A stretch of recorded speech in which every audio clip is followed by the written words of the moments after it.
I'm just going to Discordia. He's got 6 cards. I have 4. He's going to gain 3. So it's a 3-card difference. That's a great play there.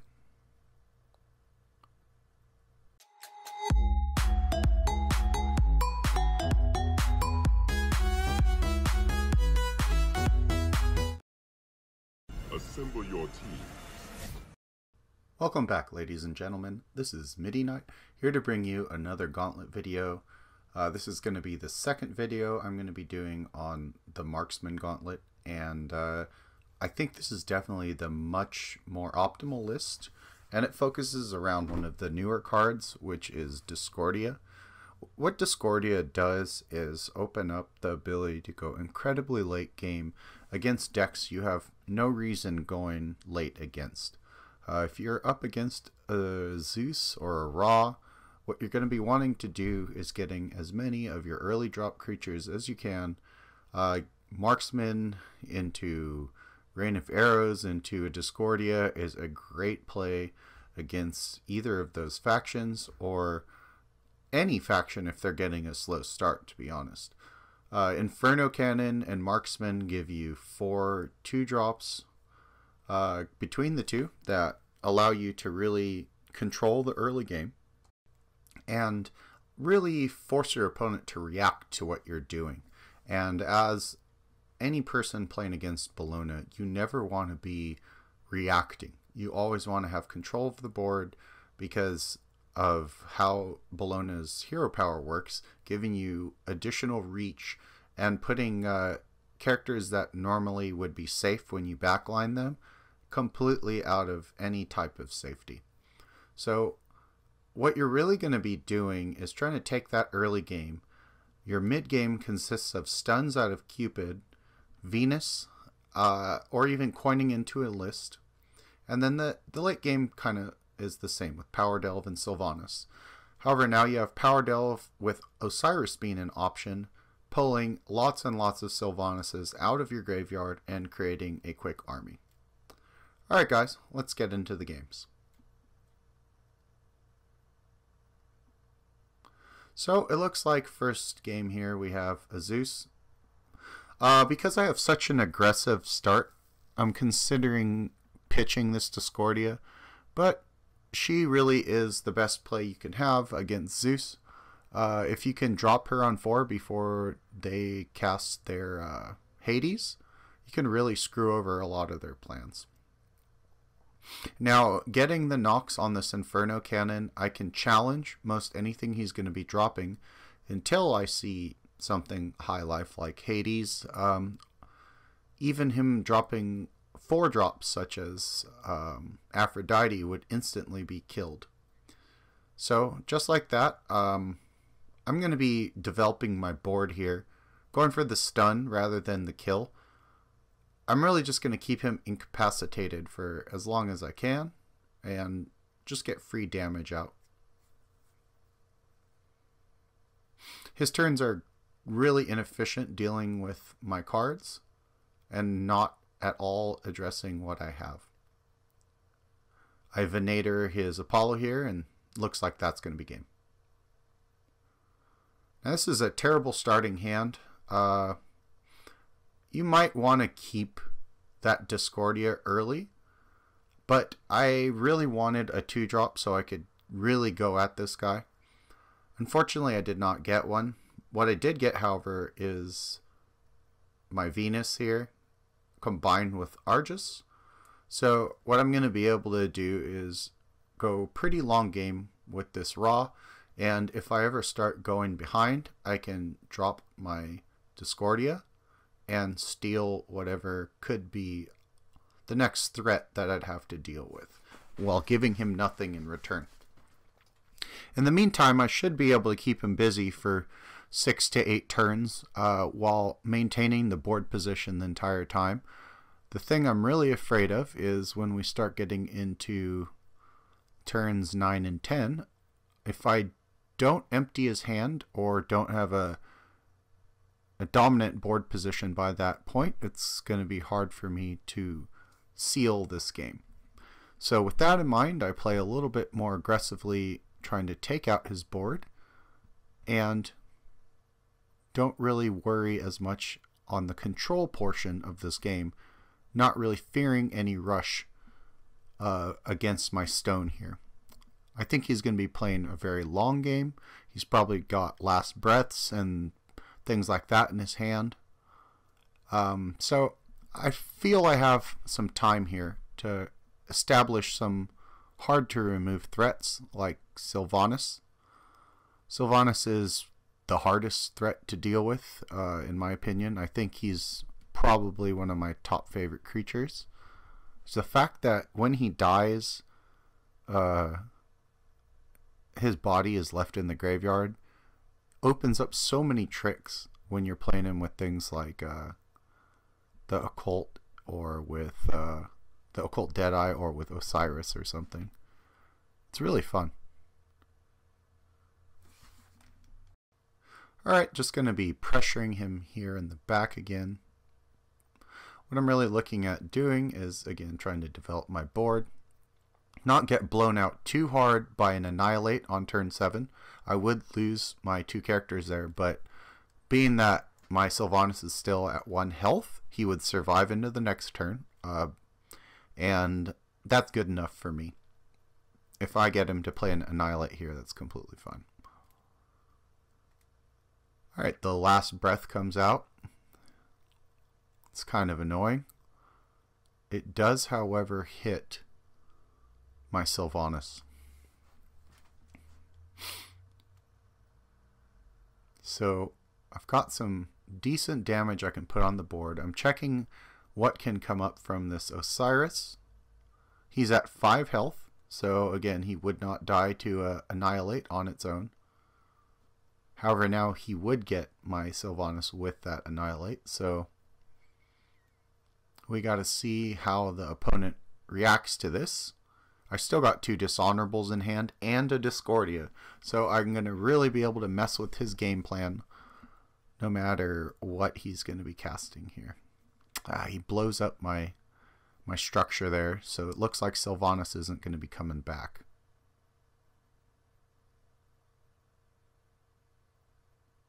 Going to get the stun here and finish him off. Just drop as much of my hand as I can. Get back the Sylvanas, which is great. And this looks like too much for my opponent to deal with. Excuse me. It looks like he's probably going to be conceding soon. I have him at 15 with more than that on the board. We'll go for the finish. Good game. Now, for our third game, we do not have the best start here until we get the mulligan. After we get the mulligan, I got every tool I could ask for to deal with this Bellona against Bellona matchup here.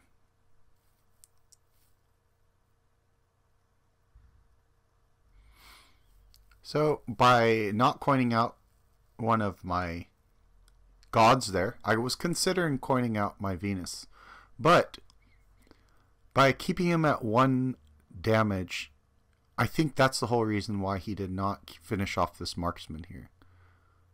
So what I'm going to do is move him completely out of range and now put some damage on his Summoning Stone. Ooh, that was a good rain of arrows there. And he finishes it off too. There's a lot of cards invested. I'm starting to worry that he might be playing a Discordia variant of his own. So I try to drop cards quickly here, while still not ignoring the board state.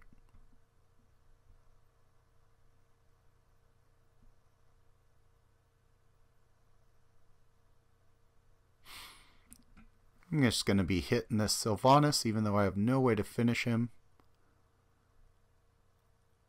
just so he does not get to attack with him this turn. It was basically,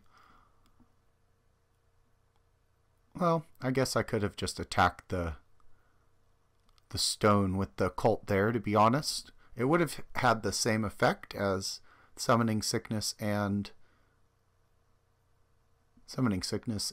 Stun basically do the same thing.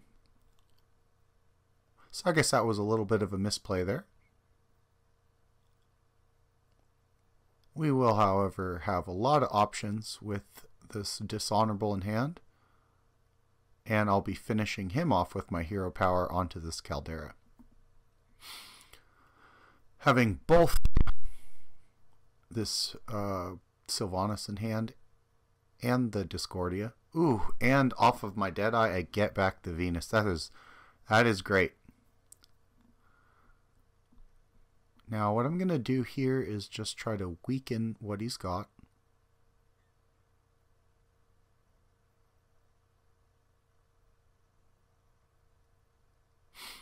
Just trying to figure out if there is a better play. But my initial thought is definitely using the Venator play with the Venus here. Even though I'm not getting the finish, I'm developing the board better. Ooh, that's too bad. Probably should have went with the Venator play first, see where it spawned, and then played the Venus.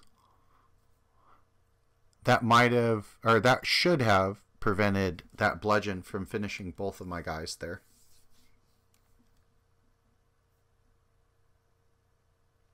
Now right here I purposely cast the Cupid first before the Argus, and the reason because of that is I'm trying to play around the Discordia, and if he doesn't play a Discordia of his own, I'm going to be playing one of my own.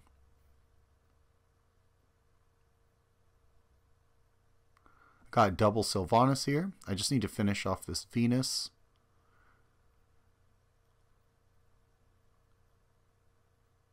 And I'm going to be getting this Argus out of the way. I have no choice but to draw the card off the Argus, so I think what we're going to be doing is just moving him back here.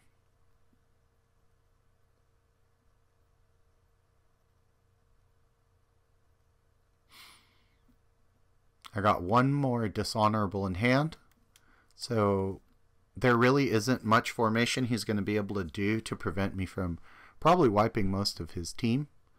However, I don't think he knows that.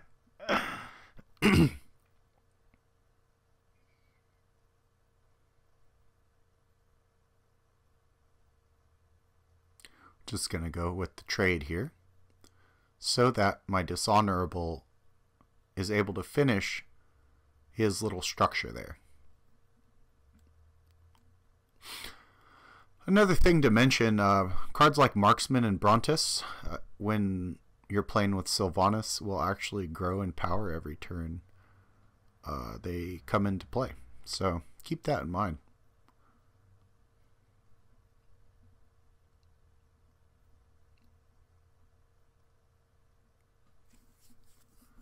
Well, he's got a pretty good army here. I'm probably going to be losing something, but considering the advantage I have with the double Sylvanas here, or Sylvani, I'm still looking to be definitely ahead compared to my opponent.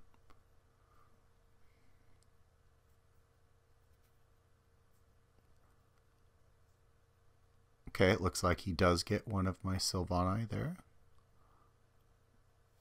Got him down to one card.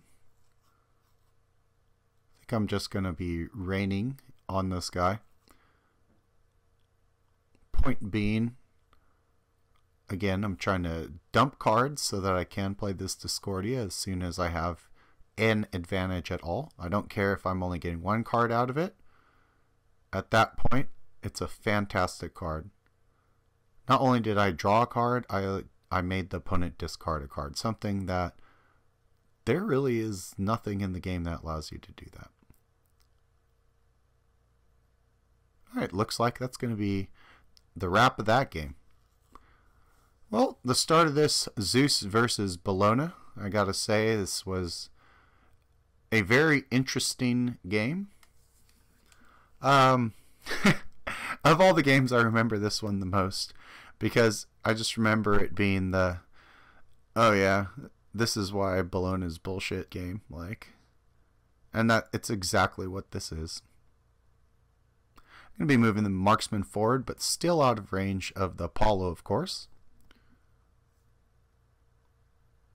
I think he's checking to make sure. I'm going to be finishing him off and starting to advance my troops forward. Now on this next turn, I'm going for a judgment call here. What I want to do is finish off this Hades first. And secondly, I'm just going to Discordia. He's got 6 cards. I have 4. He's going to gain 3. So it's a 3-card difference. That's a great play there.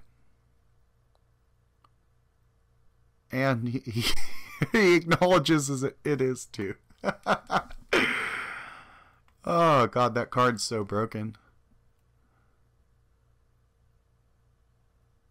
Alright. We have a pretty good start here. Decent curve. Gonna be able to be playing... Oh, and I got the Nox after that.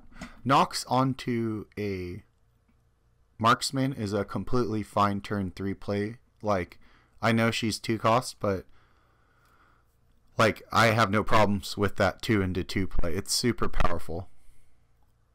It really forces the opponent to deal with what you have. I'm going to be playing the Cupid onto the empty board just to keep the damage coming forward. See, the opponent is not really casting much, so I'm going to want to take advantage of that, get damage out while I can, and just slowly curve up. Hoping to draw into a Discordia, considering my opponent is only playing 1 card a turn at this point.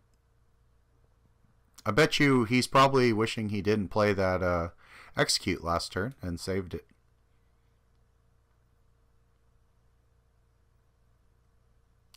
Let's see here.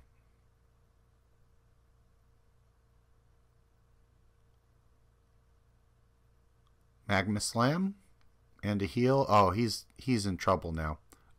I definitely got too much on the board. Just go for the aggro play. Alright. It's our 5 games. Here's our sweet reward. I've already got the icon, so see you in the next one, guys.